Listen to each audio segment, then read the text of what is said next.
পয়সা করির নেই তো অভাব, দাও না তো যাকাত। তুমি রমজান এলে রাখো না রোজা, দিনকে করো আঘাত। পয়সা করির নেই তো অভাব, দাও না তো যাকাত। তুমি ইমানদারির বড়াই করো, নেই তোমার ঈমান। ইমানদারির বড়াই করো, নেই তোমার ঈমান। তুমি কেমন মুসলমান, তুমি কেমন জোরে কেমন মুসলমান, তুমি কেমন মুসলমান। নামাজের সাথে নাই পরিচয়, মানো না কোরআন। নামাজের সাথে নাই পরিচয়, মানো না কোরআন। তুমি কেমন, তুমি নবীর উম্মত দাবি করো, সুন্নাহ মানো না। নবীর অপমানে তোমার হৃদয় কাঁদে না।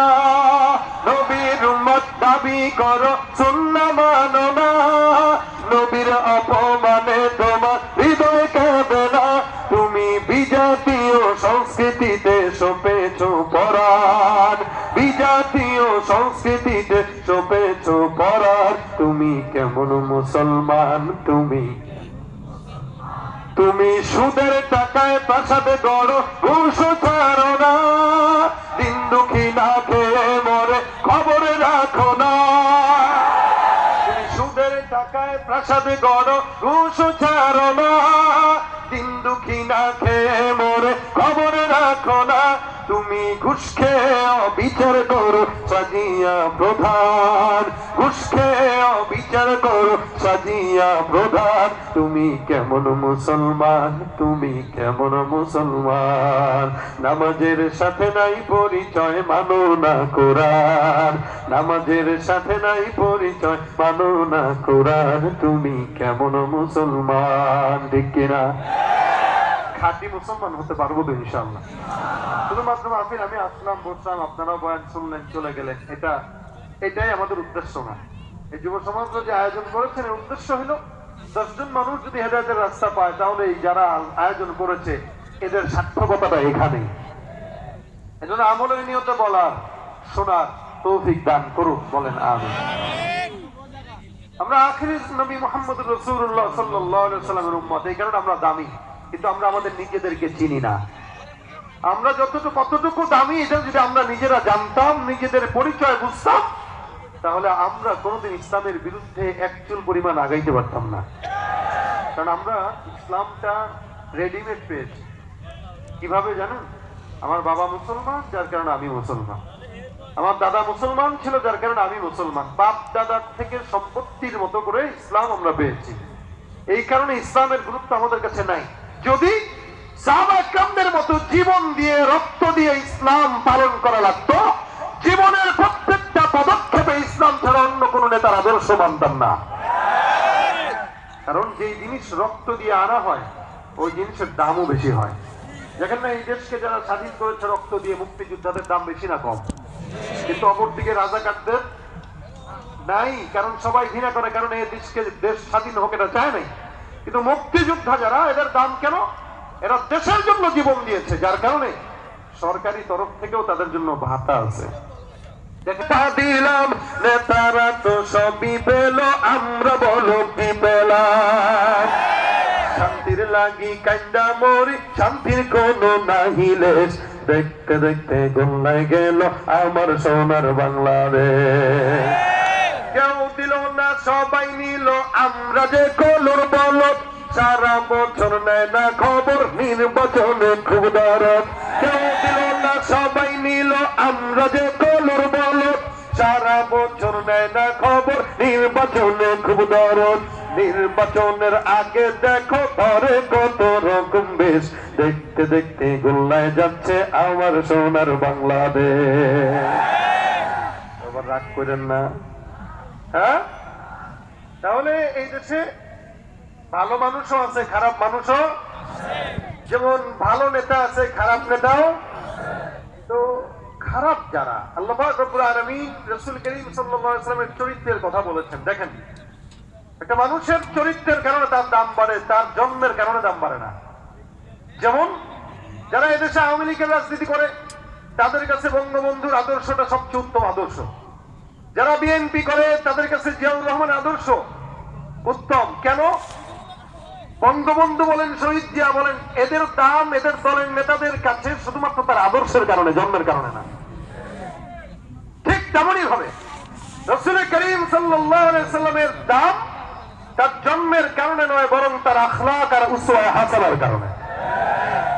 এজন্য আল্লাহ পাক রব্বুল আলামিন বলেন, লাকাদ কানা লাকুম ফি রাসূলিল্লাহি উসওয়াতুন হাসানাহ, তোমাদের জন্য তোমাদের ভিতরে পয়গম্বরের আখলাক আমি দিয়ে দিলাম।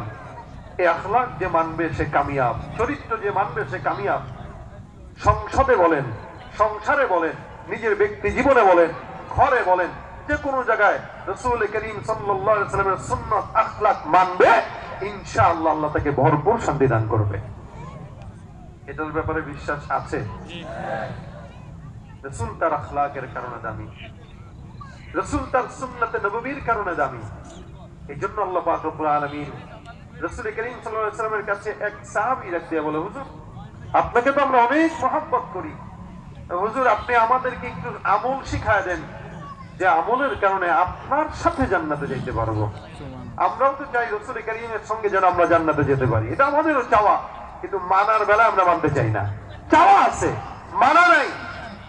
রাসূল করিম সাল্লাল্লাহু আলাইহি ওয়াসাল্লাম বললেন, আমার সাথে জান্নাতে যেতে চাও? বলে হ্যাঁ। কারণ এক একজন সাহাবীর অবস্থা এমন ছিল যারা রাসূলকে প্রত্যেক দিন দেখতেন, যদি কোনোদিন গ্যাপ যেত তো রাসূল করিম সাল্লাল্লাহু আলাইহি ওয়াসাল্লামকে না দেখলে ভিতরে পেরেশানি হয়ে যেত। সাহাবা একরাম, এমনও সাহাবী আছেন যারা 3 দিন পর্যন্ত রাসূলকে দেখেন নাই, কিন্তু ক্ষুধা কি বলে খাবার খান নাই, 3 দিন পর্যন্ত না খাওয়া। রাসূল করিম সাল্লাল্লাহু আলাইহি ওয়াসাল্লাম সামনে আসছেন, রাসূলের চেহারা দেখে 3 দিনের ক্ষুধা পর্যন্ত নিবারণ হয়ে গেছে।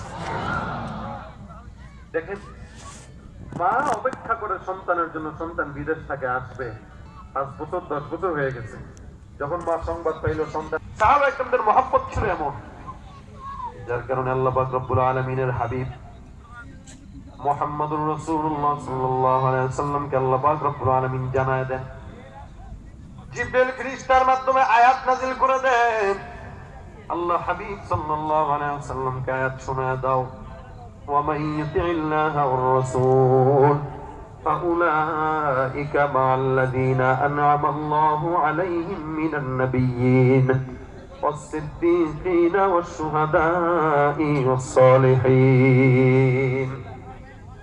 আল্লাহ পাক রব্বুল আলামিন পয়গম্বরকে জানায় দিয়া বলেন, হে রাসূল আপনি আপনার উম্মতদেরকে জানায় দেন, উম্মতটা 2 জনকে মানবে, একজন হলো আল্লাহ, 2 নম্বর হলো পয়গম্বর মুহাম্মদুর রাসূলুল্লাহ সাল্লাল্লাহু আলাইহি ওয়াসাল্লাম।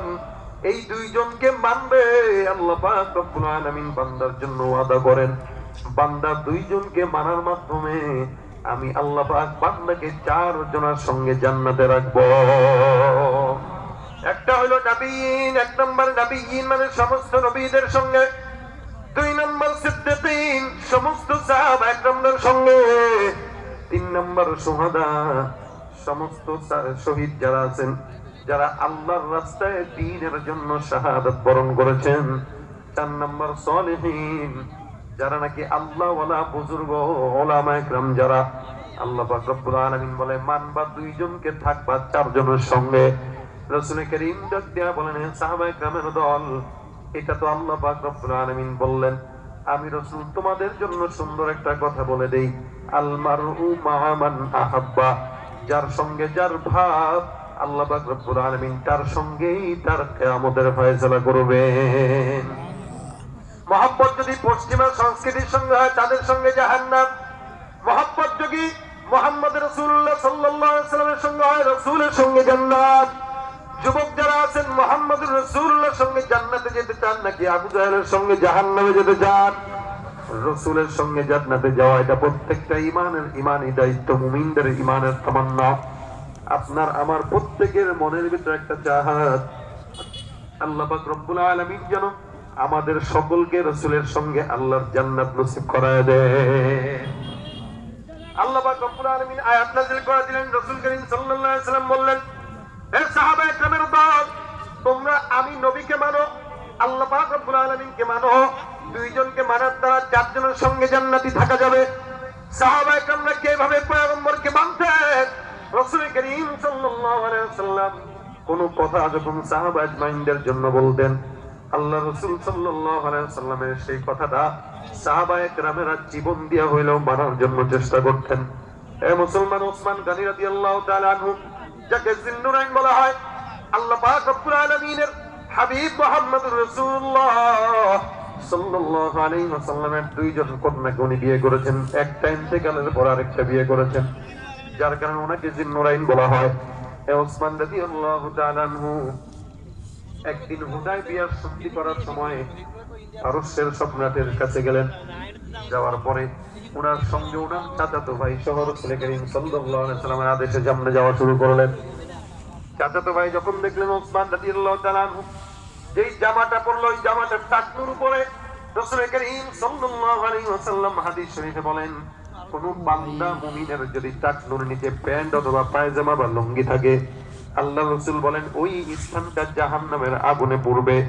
একটা মুমিন যদি হয়, মুমিনের জন্য বৈশিষ্ট্য হলো মুমিন টাকনুর উপরে প্যান্ট অথবা পায়জামা পরবে, ঠিক কিনা? ওসমান রাদিয়াল্লাহু তাআলা আনহু পায়জামা এরকম নিচে সাক করলেন। ওনার চাচাতো ভাই ডাক দিয়ে বলে, ওসমান, তুমি যে যেই সম্রাটের কাছে যাইতেছো হুদায়বিয়ার সন্ধির জন্য, ওনারা তো মক্কার কাফের বেঈমানরা তো সব একটার নিজাম হলো, ওরা অহংকার বশত তাদের টাকনুর নিচে প্যান্ট পরে পায়জামা পরে। বর্তমান সমাজ যুবকরাও দেখবেন টাকনুর নিচে প্যান্ট পায়জামা পরে আছে না নাই? শুধুমাত্র নামাজের ভিতরে যখন যায় তখন কোনো মতে টাকনুটার উপরে উঠায় দেয়, মনে হয় নামাজের জন্য এটা নির্দিষ্ট হয়েছে, মনে হয় আর কোনো সমস্যা নাই। কিন্তু কোন মুসলমান যদি টাকনুর নিচে প্যান্ট অথবা লুঙ্গি পায়জামা পরে, রাসূলের কথা অনুযায়ী ওই জায়গাটা কিয়ামতের ময়দানে জান্নাতি না জাহান্নামী। এই জন্য আল্লাহর হাবিব সাল্লাল্লাহু আলাইহি ওয়াসাল্লামের সুন্নাহ হলো টাকনুর উপরে প্যান্ট পরা, টাকনুর উপরে পায়জামা পরা, টাকনুর উপরে লুঙ্গি পরা। ওসমান রাদিয়াল্লাহু তাআলা সেসাক ভাবে চাদর পরলেন, ইজার পরলেন। চাচাতো ভাই ডাক দিয়ে বলে, একটু নিচে নামায় দেন, নাহলে আপনার সঙ্গে তারা কথা বলবে না, ফকির মনে করবে, আপনাকে ছোট লোক মনে করবে, দরিদ্র মনে করবে। কারণ আরবের বড় বড় হাস্তি, বড় বড় ধনীরা, বড় বড় ব্যবসায়ীরা তাদের টাকনুর নিচে প্যান্ট পরে। যখন নাকি ওসমান রাদিয়াল্লাহু তাআলা আনহুকে এই কথা বললেন, ওসমান বলেন, আরে কি মনে করলি? আমি রাসূল করিম সাল্লাল্লাহু আলাইহি ওয়াসাল্লামের সুন্নাত যেটা বললাম, আরে হুদায়বিয়ার সন্ধি যদি নাও করা লাগে, এদের সঙ্গে চুক্তি যদি না করা লাগে, করব না। এরপরও বেঈমানদের আদর্শ আমি রাসূলের উম্মত কোনোদিন পালন করতে পারবো না। কারণ আমার কাছে বেঈমান নাফরমান পারস্যের সম্রাটের চাইতে আমার রাসূলের সুন্নতের দাম কোটি গুণে বেশি। সাহাবায়ে কেরামরা জীবন দিয়া মানতেন এরকম ভাবেই।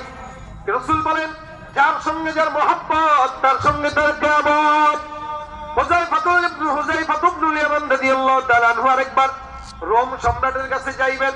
ওখানে যাওয়ার পর বাদশাহী বালাখানার ভিতরে হযরত হুযায়ফা ইবনে ইয়ামান রাদিয়াল্লাহু তাআলা আনহুকে খাবার দেওয়া হলো।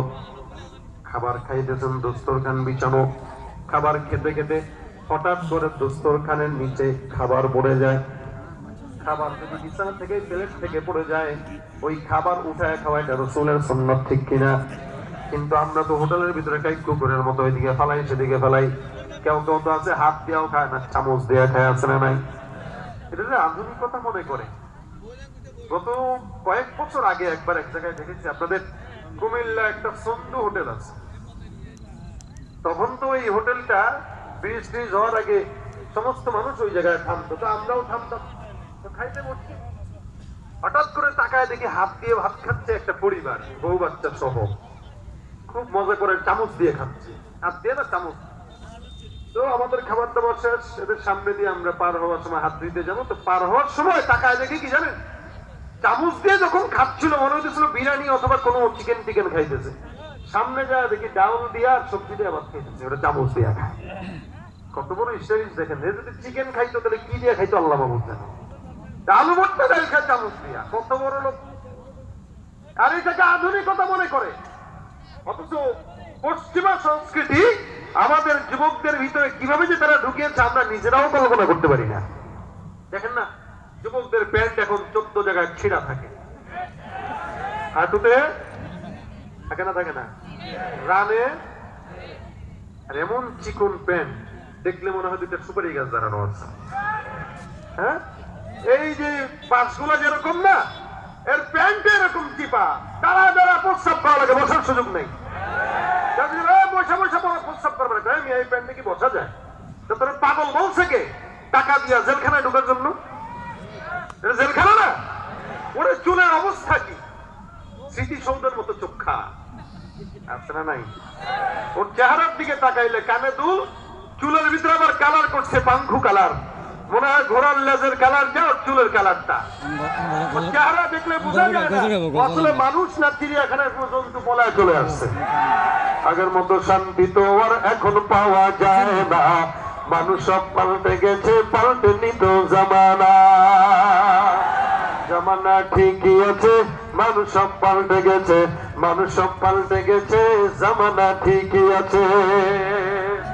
চুলগুলো খাটো খাটো, শার্ট প্যান্ট আটো সাটো, সানগ্লাস চোখে তার যেন কোন জমিদার, সুজরা পায়ে দিয়ে কাঁধে এক ব্যাগ নিয়ে, ঠোঁটে দেয় লিপস্টিক, হাসে শুধু ফিক ফিক, ওদিকে গেলে দু চোখ মনে হয় ভদ্রলোক, কাছে গিয়ে না মাশাআল্লাহ দাঁড়ায় আছে মিস জরিনা। আছে না নাই? লম্বা লম্বা আছে চুল, কানেতেও আছে দুল, হাতে সোনার চুড়ি, বিলো ফিতার ঘড়ি, পাঞ্জাবি গায়ে দিয়ে হাত আছে মোড়ানো, লম্বা ওর নাটা কাঁধে আছে ঝোলানো, হেঁটে চলে আঁকা বাঁকা যেন কোন নায়িকা।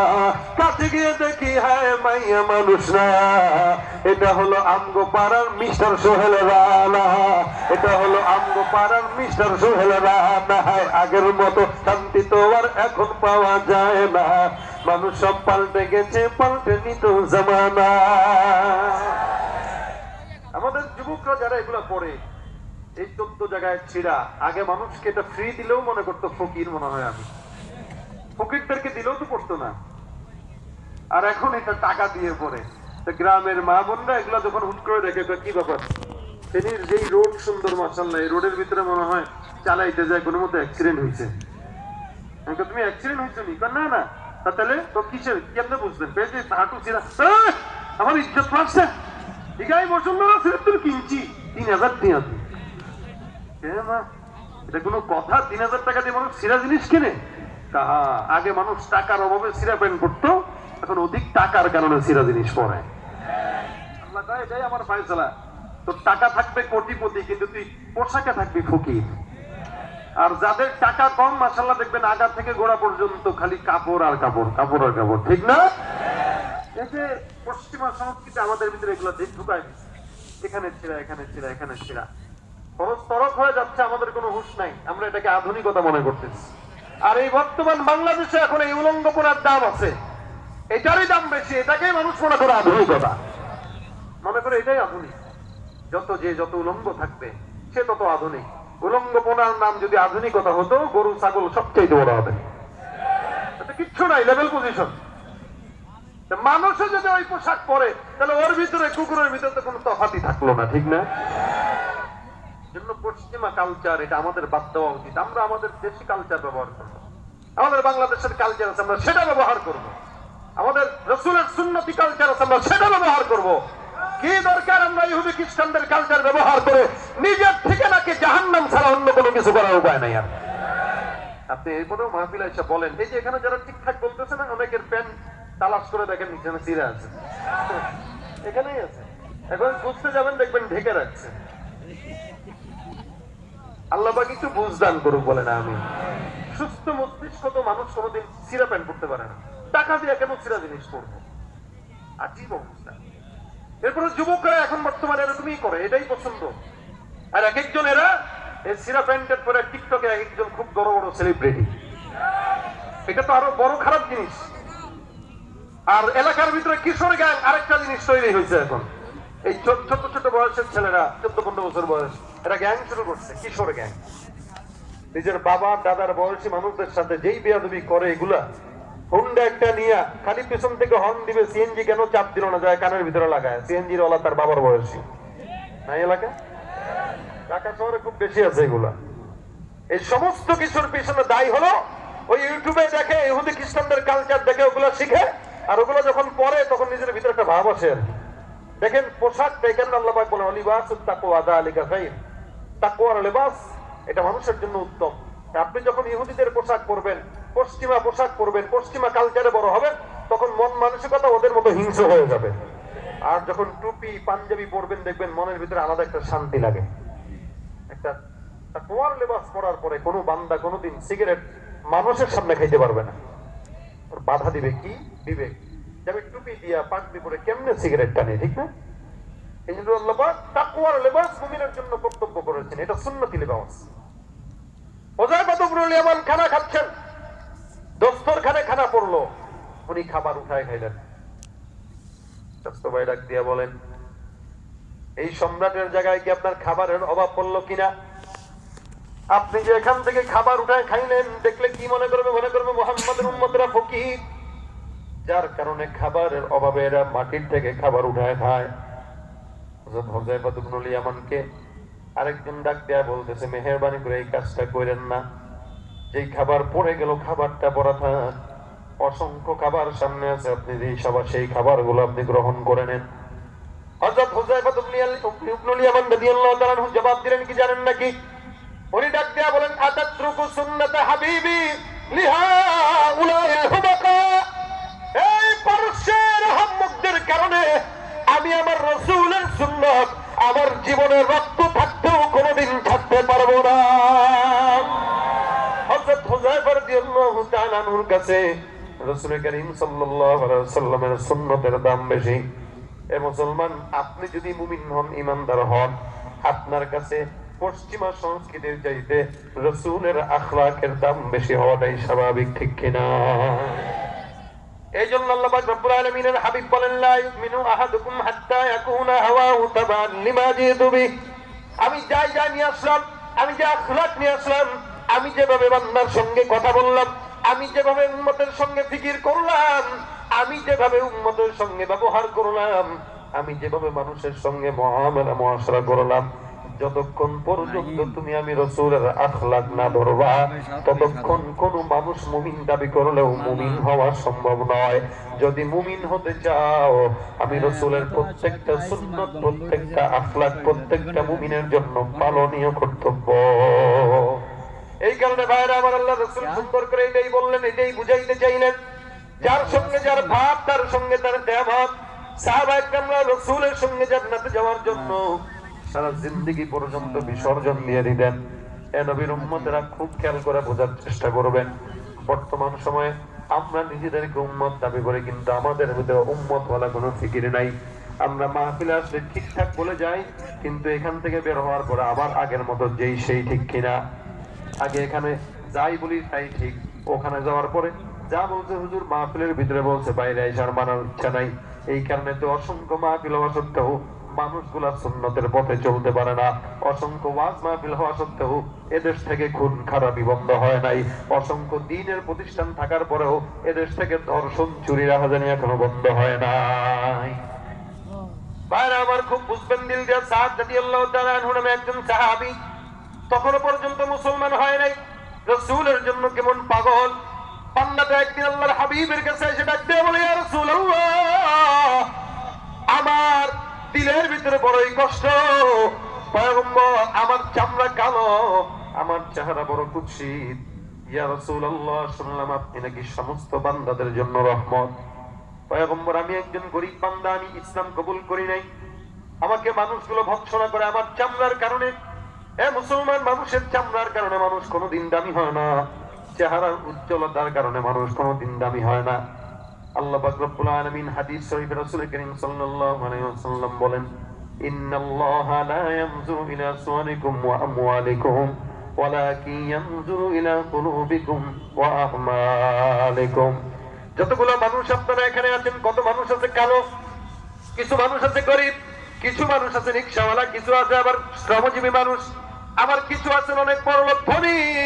কিন্তু ধনী যেই বান্দাটা নামাজ আদায় করে না, ধনী যেই বান্দাটা ঈমানের পথে চলে না, আল্লাহ পাক বলে ওই মানুষের সৌন্দর্যের দাম আমি আল্লাহ পাক রব্বুল আলামিনের কাছে নাই। আমি আল্লাহ পাক মানুষের চেহারার দিকে তাকাই না, আমি রব্বুল আলামিন বান্দার সম্পদের দিকে তাকাই না। একটা ইমানদার বান্দা সে যদি কালো হয়, একটা মুমিন বান্দা যদি গরিব হয়, একটা মুমিন বান্দা যদি রিকশাওয়ালাও হয়, গায়ের থেকে যদিও দুর্গন্ধ আসে, কিন্তু ইমানের কারণে একটা কোটিপতি মন্ত্রী এমপির চাইতেও মালিকের কাছে কোটি কোটি গুণী দাম বেশি। এই দামটা বেশি তার কিসের কারণে বলেন তো? ইমানের কারণে, ঠিক কিনা? ইমানের, বান্দার যদি ইমান থাকে দিলের ভিতরে, বান্দার দাম বেড়ে যায়। আল্লাহ পাক রব্বুল আলামিনের হাবিব মুহাম্মদুর রাসূলুল্লাহ সাল্লাল্লাহু আলাইহি ওয়াসাল্লাম বলেন এই কারণে চামড়ার চাইতে ইমানের দাম বেশি। তোমার চামড়া কালো, তোমার চেহারা কুৎসিত, তুমি ইমানদার হয়ে যাও, ইমান নিয়ে আসো, আল্লাহর দরবারে তোমার দাম বেড়ে যাবে। সাদ রাদিয়াল্লাহু তাআলা আনহু বলেন, ইয়া রাসূলুল্লাহ, ঈমান আনার জন্য আমার কি করা দরকার? পয়গম্বর ডাক দিয়া বলেন, আমার হাতে হাত থেকে পড়ো লা ইলাহা ইল্লাল্লাহু মুহাম্মাদুর রাসূলুল্লাহ। রাসূল করিম সাল্লাল্লাহু আলাইহি ওয়াসাল্লাম বান্দাকে বুঝায় দিয়া সুন্দর করে ঈমানের ছায়া তলে নিয়ে আসলেন। আল্লাহ রাসূল সাল্লাল্লাহু আলাইহি ওয়াসাল্লাম বিদায় দিলেন, বান্দাটা আবার কিছুদিন পরে রাসূলের কাছে হাজির। ডাক দেয়া বলে, ইয়া রাসূলুল্লাহ, আমার মনের ভিতরে একটাই দুঃখ, পয়গম্বর আমার চামড়া কালো বলে। আল্লাহ রাসূল, আমার বয়স হয়ে গেল, বিয়ের জন্য বয়স, কিন্তু আমার চেহারার কুৎসিততার কারণে কেউ আমাকে মেয়ে দিতে রাজি হয় না। ইয়া রাসূলুল্লাহ, আমার চাকরিও নাই, আমি কোনো কাজও করি না, আমার কোনো ইনকাম নাই। পয়গম্বর, কোন বান্দা তার মেয়েকে আমার কাছে বিবাহ দিতে রাজি হয় না। যাদের কাছে এই প্রস্তাব দেওয়া হয় তারাই আমাকে দূর দূর বলে, দূর থেকেই তাড়িয়ে দেয়। কারণ আমার না আছে চেহারা, না আছে সৌন্দর্য, না আছে চামড়া সাদা, না আছে ধন সম্পদ। পয়গম্বর, আমি এই বিষয় নিয়ে যথেষ্ট মনের কষ্টের ভিতরে আছি। ইয়া রাসূলুল্লাহ, আপনি আমার একটা ফায়সালার ব্যবস্থা করে দেন। আল্লাহ রাসূল সাল্লাল্লাহু আলাইহি ওয়াসাল্লাম সাদ রাদিয়াল্লাহু তাআলা আনহুর মনের আশা বুঝলেন, মনের তামান্না বুঝলেন। কেউ তো যুবক বয়স, এই যুবক বয়সে বিবাহ করাটাই হলো একটা যুবকের তাগাদা। কারণ আল্লাহ পাক ইত্যাদি ভাবে বান্দার ভিতরে যৌন একটা আশা দিলেন, যার কারণে প্রত্যেকটা বান্দার জন্য বিবাহ করা আল্লাহ পাক রব্বুল আলামিন ফরজ করে দিয়েছেন। হে মুসলমান, রাসূল করিম সাল্লাল্লাহু আলাইহি ওয়াসাল্লাম বলেন, হে সাদ, তোমাকে আমি এখন যে কথাটা বলবো, এই কথাটা তুমি একজন মানুষের কাছে দূত হিসেবে পৌঁছায় দিবা। রাসূল করিম সাল্লাল্লাহু আলাইহি ওয়াসাল্লাম বললেন, সাদ রে, আমি এখন তোমাকে বলি, শুনে নাও। তোমার বিবাহের জন্য তুমি পেরেশানির ভিতরে আছো, কিন্তু আজকে আমি রাসূল স্বয়ং নিজেই তোমার বিবাহের ফয়সালা করে দিলাম। তোমার বিবাহ কার সঙ্গে হবে? রাসূল করিম সাল্লাল্লাহু আলাইহি ওয়াসাল্লাম ডাকতে বলেন, সাদ, ওই যে সাকিব গোত্রের একজন সরদার আমর বিন ওয়াহাব রাদিয়াল্লাহু তাআলা আনহু, আনসারদের ভিতরে কিছু কিছু সাহাবা একরামদের ভিতরে যারা নও মুসলিম, এদের সরদার ওই সাকিব গোত্রের সরদার, বিশাল পয়সাওয়ালা। সাকিব গোত্রের সরদারের কাছে যাও আর তাকে আমার পয়গাম শোনা দাও। আমি রাসূল সাল্লাল্লাহু আলাইহি ওয়াসাল্লাম নিজে বললাম, আমি নবী হয়ে, আমি রাসূল হয়ে তোমার সঙ্গে ওই সাকিব গোত্রের সরদারের মেয়ে কন্যাকে, সুন্দরী কন্যাকে তোমার সঙ্গে বিবাহের ফয়সালা করে দিলাম। বাবাও নাই, মেয়েও নাই, দূর থেকে রাসূল বিবাহের ফয়সালা করে দিয়েছেন। কারণ রাসূলের মনের হালত হলো এটাই, এবং এটাই বাস্তবতা। রাসূল যা বলতেন সাহাবা একরাম সামি'না ওয়া আতা'না, জীবন গেলেও ওইটার ব্যাপারে মানতে যায় কোনো প্রকার দ্বিমত পোষণ করতে না। এটাই হলো সাহাবা একরামদের ঈমান ছিল। রাসূল করিম সাল্লাল্লাহু আলাইহি ওয়াসাল্লাম বলে দিলেন এই কথা। হযরত সাদ রাদিয়াল্লাহু তাআলা বলে, ইয়া রাসূলুল্লাহ, এটা আবার কেমন কথা? কোথায় বলি সাকিব গোত্রের লোক, ওই যে আমর বিন ওয়াহাব, তার মতো একজন বড় লোকের কাছে আমি কেমনে যাই এই কথাটা বলি? মনে করেন এলাকার কোন রিক্সাওয়ালা যদি রিক্সা চালায়, আর যদি কেউ তাকে বলে, যাও এলাকার এমপি কে তার মেয়েকে তোমার সঙ্গে বিয়ে দেওয়া হবে, ওই রিক্সাওয়ালার কাছে এটা স্বপ্ন। ওই রিক্সাওয়ালা মনে করবে এটা টিটকারি, এটা কোনোদিনও হবার না, এটা কোনোদিন বাস্তবে হওয়া সম্ভব না। সাদ রাদিয়াল্লাহু তাআলার সঙ্গে বিষয়টা এমন হয়ে গেল, উনি মনে মনে চিন্তা করেন পয়গম্বর কি বললেন। রাসূলকে ডাক দিয়ে বলে, ইয়া রাসূলুল্লাহ, আপনি কি আমার সঙ্গে মজাক করেন? পয়গম্বর ডাক দিয়া বলে, না না, মজা নয়, আমি রাসূল তোমার সঙ্গে বনি সাকিব গোত্রের সর্দারের মেয়েকে বিবাহ দিলাম, যাও যাও আমার পয়গম্বরটা তার কাছে পাঠায় দাও। সাদ রাদিয়াল্লাহু তাআলা আনহু যায়, আস্তে আস্তে মনের ভিতরে ভয় নিয়ে হাজির ওই বনু সাকিব গোত্রের সর্দার আমর বিন ওয়াহাবের কাছে যায়, যা ডাক দেয়া বলে, এই সর্দার আমির, আপনি আমাকে ক্ষমা করবেন, মুহাম্মদুর রাসূলুল্লাহ সাল্লাল্লাহু আলাইহি ওয়াসাল্লামের তরফ থেকে একটা পয়গাম দিতে আসলাম। বনি সাকিব গোত্রের সর্দার বলে, হ্যাঁ বলো, তোমার পরিচয় কি? বলে, আমি সাদ। বলে, কি বলবা? ওই সাদ রাদিয়াল্লাহু তাআলা ডাক দেয়া বলে, আমির, আপনার কাছে আল্লাহ রাসূল আমাকে পাঠাইলেন একটা সংবাদ দিয়া। কি সংবাদ? বলে, রাসূল বলেছেন আপনার কন্যাকে আমি সাদের কাছে আল্লাহ রাসূল বিবাহের প্রস্তাব পাঠাইলেন। এই কথা শোনার পর রাসূল করিম সাল্লাল্লাহু আলাইহি সাল্লামের এই কথা ভুলে যায় আমর বিন ওয়াহাবের মেজাজ গরম হয়ে গেল। সাদ রাদিয়াল্লাহু তাআলা ধমক দিয়ে এখান থেকে পাঠায় দেয়, যা বাটা, চোখের সামনে থেকে এক সেকেন্ডের জন্য আর থাকবি না সামনে। কত বড় সাহস! তোর মতো একটা কালো মানুষ, তোর মতো একটা কুলাঙ্গার, এরকম একটা মানুষ তুই আমার কন্যাকে বিয়ে করতে চাস, তোর তো সাহস কম না। একটা ধমক দিয়ে আমর বিন ওয়াহাব হযরত সাদ রাদিয়াল্লাহু তাআলা কে বাসার দিকে পাঠিয়ে দিতে গেলেন। ঘরের ভিতর থেকে এই সংবাদগুলো, সমস্ত আলোচনাগুলো শুনতেছিলেন ওনার কন্যা। যখন নাকি তার পিতা হযরত সাদ রাদিয়াল্লাহু তাআলা কে তাড়ায় দেওয়ার জন্য দূর থেকে বললেন, যাও, চলে যাও। মেয়ে যখন এই কথা শুনলেন, মেয়েটা ডাক দিয়ে বলে, পিতা কোথায়? সাদকে ডাক দাও। আমার রাসূল মুহাম্মদুর রাসূলুল্লাহ সাল্লাল্লাহু আলাইহি ওয়াসাল্লাম, যেই রাসূল স্বয়ং নিজেই সাদকে আমার কাছে বিবাহের প্রস্তাব দিয়া পাঠাইলেন, সেই বিবাহের প্রস্তাব ফিরিয়ে দেওয়ার মতো দুঃসাহস আপনার কোন জায়গা থেকে আসলো? কোথায়? আমার রাসূল যেই কথা বলছে, আমি সারা দুনিয়া কিয়ামত হয়ে গেল, আমি আমার এই বিবাহের প্রস্তাবে আমি একমত, রাসূলের সঙ্গে রাজি। বাবার তো কোনো সমস্যা না, একটা সুন্দরী কন্যা কিভাবে একটা কালো নিগ্রোকে বিয়ে করে? বাবা যখন মেয়ের মুখে আবার পয়গম্বরের কথা শুনলেন, বাবার রাগটাও ঠান্ডা হয়ে গেল সুন্দর মতো। বাবা মনে মনে চিন্তা করে, আস্তাগফিরুল্লাহ, আমার রাসূলের পয়গাম আমি ফেরত দিতে গিয়েছিলাম, শয়তান আমাকে ওয়াসওয়াসা দিয়েছিল, আল্লাহ তুমি মাফ করে দাও। রাসূল যা বলবেন আমি রাসূলের কথায় একমত। আল্লাহ রাসূল সাল্লাল্লাহু আলাইহি ওয়াসাল্লাম যদি বলতেন মরা লাগে, তা সাহাবা একরাম মরতে তৈয়ার হয়ে যাইতেন। রাসূল যদি বলতেন বাঁচা লাগবে, সাহাবা একরাম বলতেন বাঁচবো। রাসূল যদি বলতেন যুদ্ধের ময়দানে জিহাদের জন্য ঝাঁপায় পড়া লাগলে, সাহাবা একরাম জিহাদের ময়দানে ঝাঁপায় পড়তো। অর্থাৎ এক একজন সাহাবীর কাছে বাপ দাদা 14 গোষ্ঠীর চাইতে সবচাইতে প্রিয় ছিল মুহাম্মদুর রাসূলুল্লাহ সাল্লাল্লাহু আলাইহি ওয়াসাল্লাম। সাহাবী যখন সাদ রাদিয়াল্লাহু তাআলা যখন শুনলেন মেয়ে কন্যা রাজি হয়ে গেল, এখন আর কোনো ঝামেলা নাই, আল্লাহ রাসূলের কাছে যায় রাখতে বলে, ইয়া রাসূলুল্লাহ, ওই যে সাকিব গোত্রের সর্দারের মেয়ে আপনার এই বিবাহের প্রস্তাবে রাজি। পয়গম্বর ডাক দেয়া বলে, তাহলে কিছু সম্পদ আমি তোমাকে দিলাম, যাও বাজার থেকে বিবাহের জন্য কিছু কেনাকাটা করে নিয়ে আসো।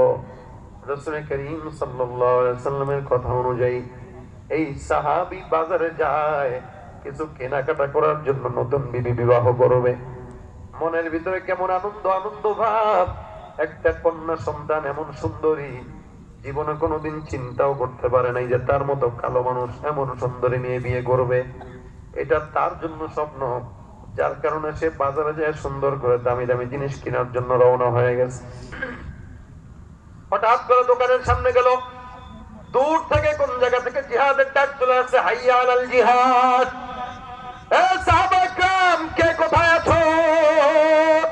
আল্লাহর রাস্তায় জিহাদের জন্য পয়গম্বর ডাক দিলেন। কোন জায়গায় কে আছো? তরবারি নিয়ে ময়দানে ঝাঁপায় পড়ো। রাসূল করিম সাল্লাল্লাহু আলাইহি ওয়াসাল্লামের ডাক অনুযায়ী সাহাবা আজমাইনরা, সমস্ত সাহাবারা তরবারি নিয়ে যুদ্ধের ময়দানে লড়াই করতে নেমে গেছে। সাদ রাদিয়াল্লাহু তাআলা আনহু কানে এই কথা প্রবেশ করলো, হাইয়া আলাল জিহাদ। ওই যে আমার রাসূলের তরফ থেকে জিহাদের ডাক চলে আসছে, আর বসে থাকার সময় নাই। এই মুহূর্তে রাসূল করিম সাল্লাল্লাহু আলাইহি ওয়াসাল্লামের সঙ্গে জিহাদে যাওয়াটা বিবাহ করার চাইতে অধিক মজার। সুবহানাল্লাহ। এদিক দিয়ে নতুন বিবি অপেক্ষমান, ওদিক দিয়ে জিহাদের ময়দান কতটা বড় কঠিন। আল্লাহ রাসূল সাল্লাল্লাহু আলাইহি ওয়াসাল্লাম জিহাদের জন্য ডাক দিয়েছেন, সাহাবা একরামরা বসে থাকবে, এটা হতে পারে না। যুদ্ধের ময়দানে তরবারি কিনলেন, যেই টাকা দিয়ে রাসূল বিবাহের শাড়ি কিনতে দিলেন, ওই টাকা দিয়ে সাদ রাদিয়াল্লাহু তাআলা আনহু যুদ্ধের জন্য একটা তরবারি কিনলেন। যুদ্ধের ময়দানে লড়াই করার জন্য চলে গেলেন দৌড় দিয়া।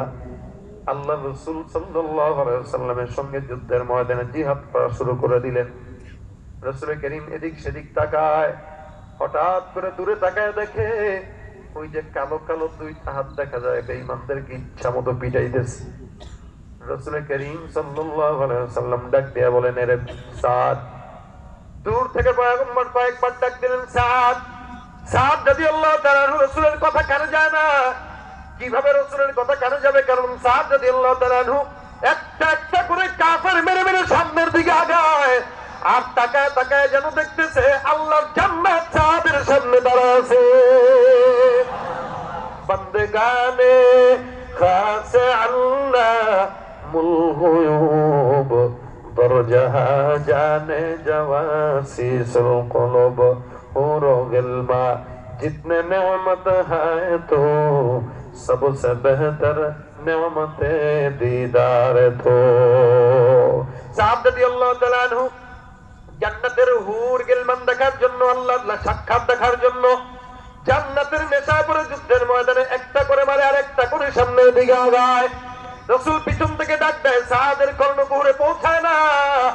কারণ সাদ রাদিয়াল্লাহু তাআলা গরীব হতে পারে, কালো হতে পারে, মাগার ঈমান কিন্তু গরীব নয়।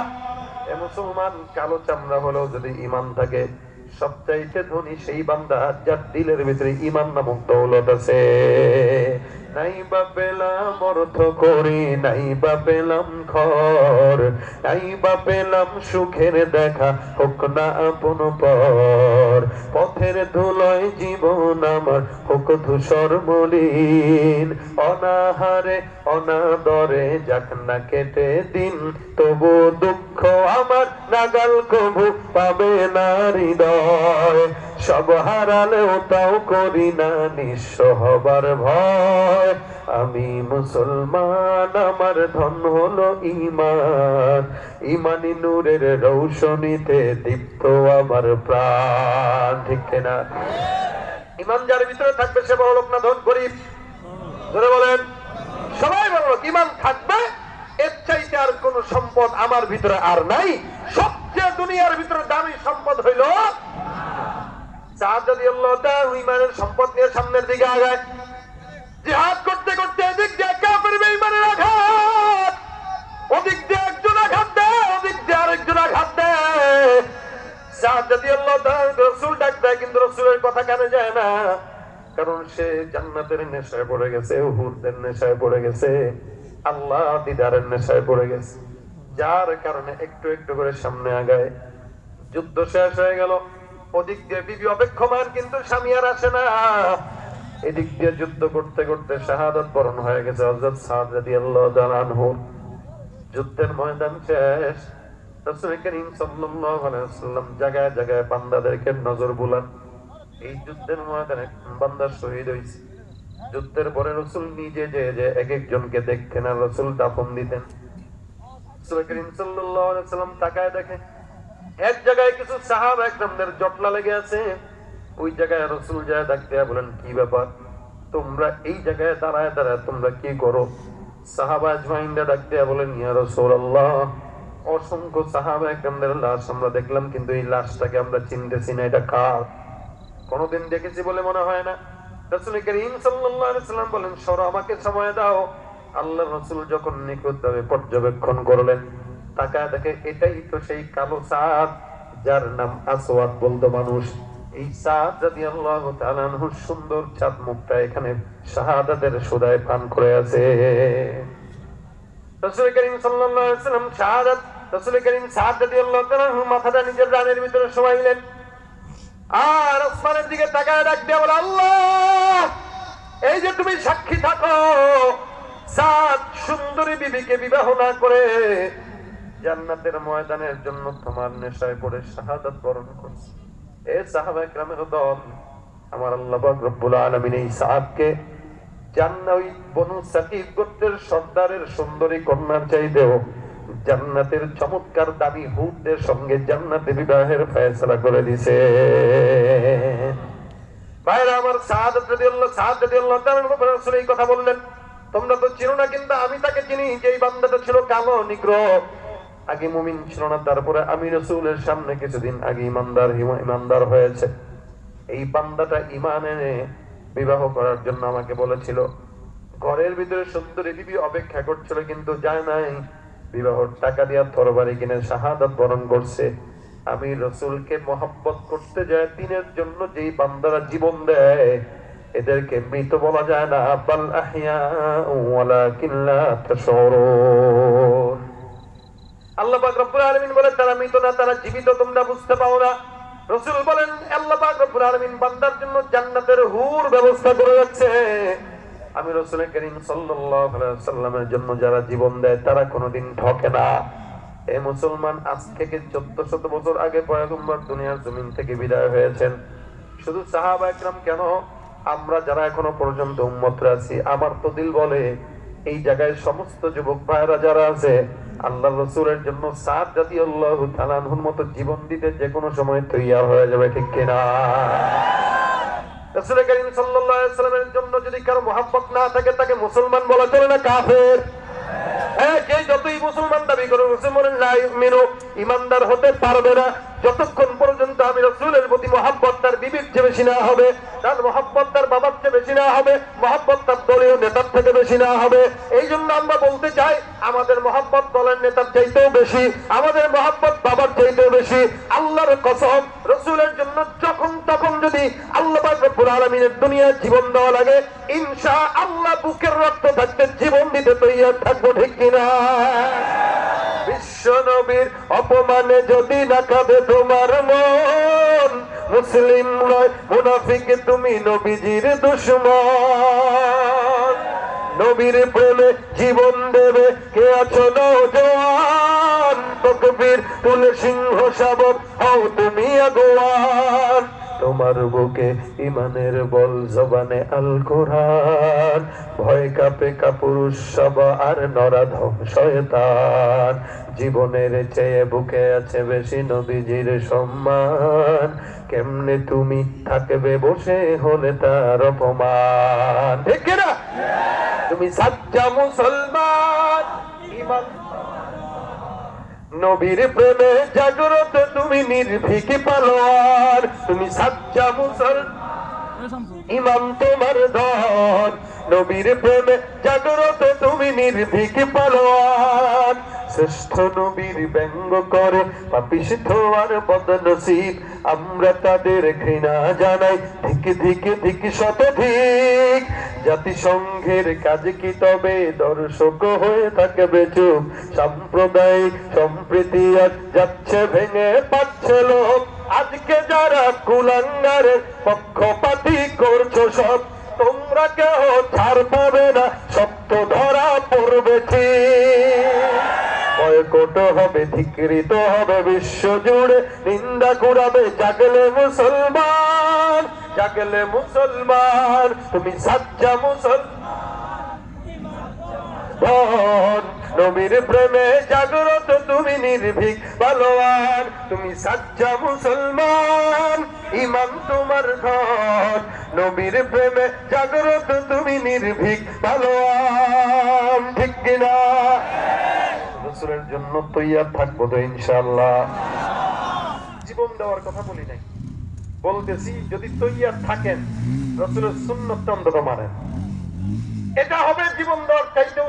কারণ রাসূল করিম সাল্লাল্লাহু আলাইহি ওয়াসাল্লাম বলেন, শেষ জামানায় ফিতনার যুগে যারা আমার সুন্নাত জিন্দা করবে, আপনি শাহাদাত বরণ করে একজন সাহাবী যতটুকু পরিমাণ, এক একজন শহীদ রাসূলের জন্য ঈমানের জন্য জীবন দিয়ে যে সওয়াব কামাইছে, আল্লাহ রাসূল বলেন শেষ জামানায় ফিতনার যুগে কোন বান্দা যদি আমার সুন্নাত জিন্দা করে, আল্লাহ পাক একজন শহীদ নয় বরং 100 শহীদের সওয়াব তাকে দান করবেন।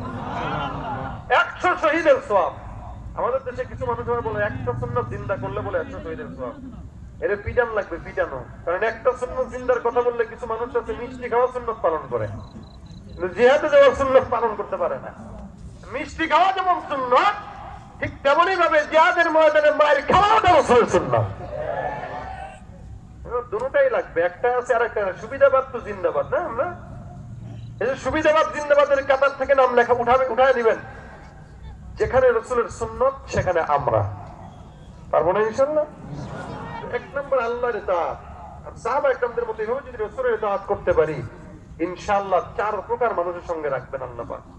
আর শাহাদ জান্নাতে যে রাসূলকে কাছে পাওয়া একটা মুমিনের সবচাইতে বড় তামান্না, বড় আশা। এটা ছাড়া অন্য কোনো কিছু হতে পারে। একটা গাছ পর্যন্ত রাসূলের সাথে জান্নাতে থাকতে চাইতেন। এজন্য রাসূল কারীম সাল্লাল্লাহু আলাইহি ওয়াসাল্লামের সঙ্গে জান্নাতে যাওয়ার বড় মাধ্যম এটা বলে দিয়েছেন রাসূল, মানো আল্লাহকে এবং রাসূলকে। আর আল্লাহর মহব্বত পাইতে চাইলে তো রাসূলকে মানা জরুরি, ঠিক কিনা ধরে গো? সবকিছু আজকে এই পর্যন্ত যে আলোচনা শুনছেন সব ভুলে গেলেও কোনো সমস্যা নাই।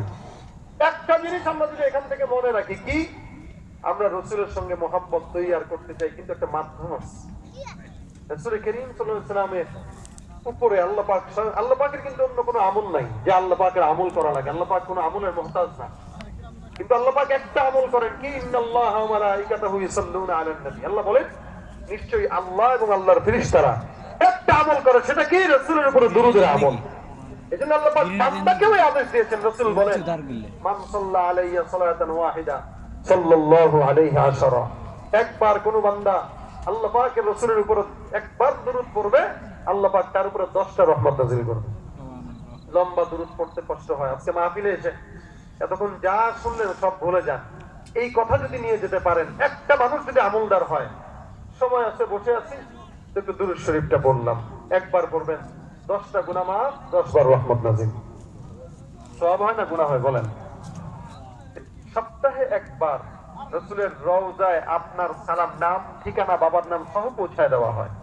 আপনার কোনো পেরেশানি নেই, আপনি এখান থেকে পড়বেন, রাসূল রওজায় শুয়ে শুয়ে পাবে।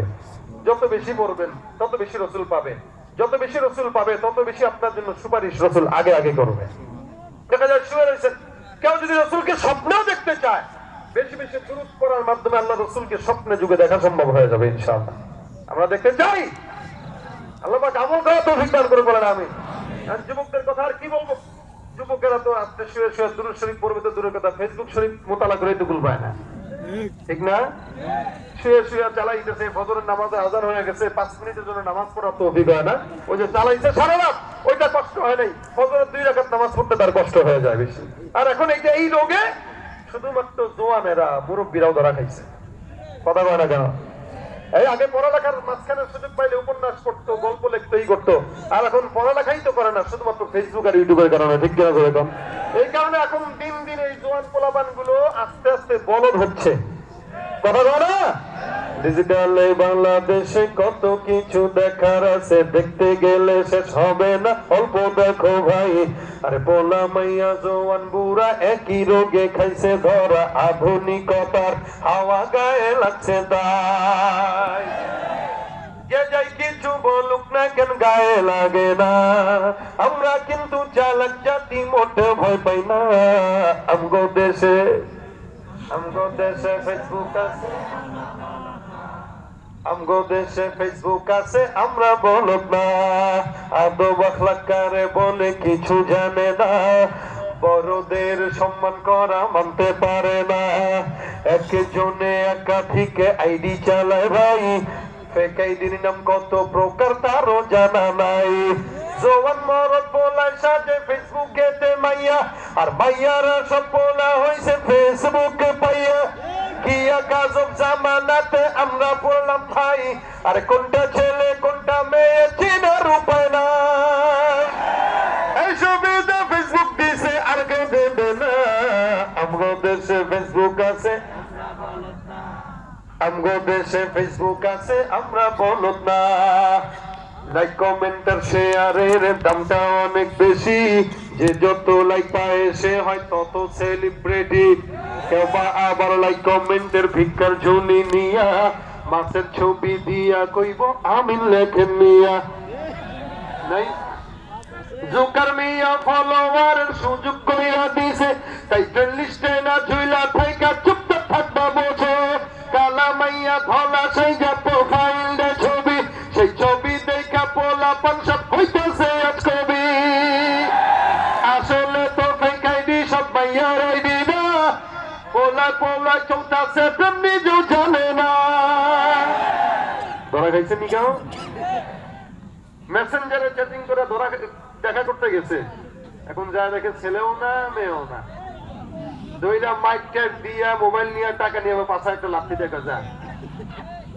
খবরদার, মেয়ে আইডি পাইলেই কিন্তু হ্যালো হাই করতে যায় না, কারণ অসংখ্য পোলাপান না মেয়ে সেজে আপনার কাছে টাকা খায়, আপনি বলদ হয়ে টাকা দেন, বুঝাও উপায় নাই। এই সুবিধা ফেসবুক দিছে আর কেউ দেবে না, আমগো দেশে ফেসবুক আছে। যত প্রকার শত্রুতা সব বন্ধু সেই যা করে, অন্যের ভালো দেখা শুধু হিংসা জইলা মরে। পড়ালেখা কর্মকাণ্ড সবকিছু বাদ দিয়া পিচ্ছি পোলায় চালায় ফেসবুক গভীর মন দিয়া। দুই বন্ধুর মাঝে যদি ঝগড়া বিবাদ হয়, আর সরাসরি না কইয়া সব ফেসবুকেতেই কয়। ফেসবুক এখন সংসদের হাইকোর্ট হইয়া গেছে, তাই বকলম সব পলক গুলাই বিচারপতি হইছে। যখন তখন মন রায় করে ঘোষণা, আমরা বলুক না, আরে আমগো দেশে আমরা বলুক না। কালের কণ্ঠ যুগান্তর ইনকিলাব প্রথম আলো, আগের মতো পত্রিকা সব চলে না আর ভালো। ফেসবুকে আর সত্য মিথ্যা সকল খবর আসে, ওদের কেন টাকা দিয়া পেপার কিনবো মিশে। আরে খবর এখন তৈরি হয় না, আমরাই তৈরি করি, মনের মতো কইরা তারপর খবর প্রচার করি। সত্য হোক বা মিথ্যা হোক বা আমার দেখার নেওয়া, আরে আমি একজন সাংবাদিক, এটাই সান্ত্বনা। যদিও আমার লেখায় থাকে হাজার ভুল, তবু আমি চলছি চলবো, ধরবো না চোর। ফেসবুক সেলিব্রিটি আমি কাউরে ডরাই না, আমগো দেশে ফেসবুক আছে, আমগো দেশে ফেসবুক আছে, আমরা বলব না, ঠিক কিনা? আসলে ফেসবুকের তো সমস্যা না, ফেসবুক যেটা আমিও চালাই আপনারাও চালাই, সমস্যা হলো ব্যবহারের। যারা অপব্যবহার করে এটার হলো সমস্যা। এই মাইকে কেউ গান গায়, কেউ আওয়াজ করে, মাইকের তো কোনো দোষ নেই। মাইক কে আপনারা কইছে আমার নিয়ে আওয়াজ না করলে আমি আওয়াজ দেবো না? হ্যাঁ, তাহলে দোষ হলো আপনার, আপনি কি বলবেন। ফেসবুক আমার হাতে, আমি মানুষের গীবত লিখলেও লিখতে পারি, হাদিসের কথা লিখলেও লিখতে পারি। আপনি লিখছেন কোনটা, ওইটা হলো বিষয়। এই জন্য পড়ালেখা বাদ দিয়ে এই সমস্ত কাজ যারা করে, এরা হলো এই সমাজের সবচেয়ে বড় বলদ। সময় পাইছেন রাত্রিবেলা ঘুমানোর আগে ফেসবুক মোবারক না চালায় একটু চালাই দেন, তো ঠিক আছে সবাই চালায়, রেখে দেন, রাখার পরে এবার ঘুমের আগে গান গাতে হয়েছে দুরূদ শরীফ পড়তে পড়তে ঘুমান, সওয়াব হবে না গুনাহ হবে? কোনটা চালাইতেছেন সময় পাইলেন? সাল্লাল্লাহু আলাইহি ওয়াসাল্লাম, সাল্লাল্লাহু আলাইহি ওয়াসাল্লাম। যত করলেন তত সওয়াব, যত করলেন তত সওয়াব। বাসা বাড়িতে বিবিদেরকে বলে দিবেন তারা পড়ুক, আপনারা সময় পাইলেন দোকানপাটে বসে হয়েছেন, হাতের কাজ পায়ের কাজ, জবানের কোনো কাজ নাই। জবানের কাজটা যখন সুযোগ থাকবে সাল্লাল্লাহু আলাইহি ওয়াসাল্লাম, বিপদে পড়ছেন সাল্লাল্লাহু আলাইহি ওয়াসাল্লাম, দুরূদের বরকতে আল্লাহ পাক সমস্ত বিপদ থেকে হেফাজত করবে ইনশাআল্লাহ। আজকে এতগুলো মানুষের ভিতরে একটা মানুষ যদি এই আমলটা করতে পারে, তারা আজকের কমিটির আসা, বসা, আমার কথা বলা সবকিছু সার্থক, ঠিক না? আমরা আমল করতে পারবো ইনশাআল্লাহ। আজকে থেকে এই ছোট্ট আমলটা কারা কারা করবো? আল্লাহ আমাদেরকে তৌফিক দান করো, আল্লাহ আমাদের জন্য সহজ করো, আল্লাহ আমাদেরকে রাসূলের সঙ্গে জান্নাত নসিব করো। কষ্ট করে যুবকরা করে, প্রত্যেকটা মাহফিল থেকে আমরা ফিকির নিয়ে কথা বলি।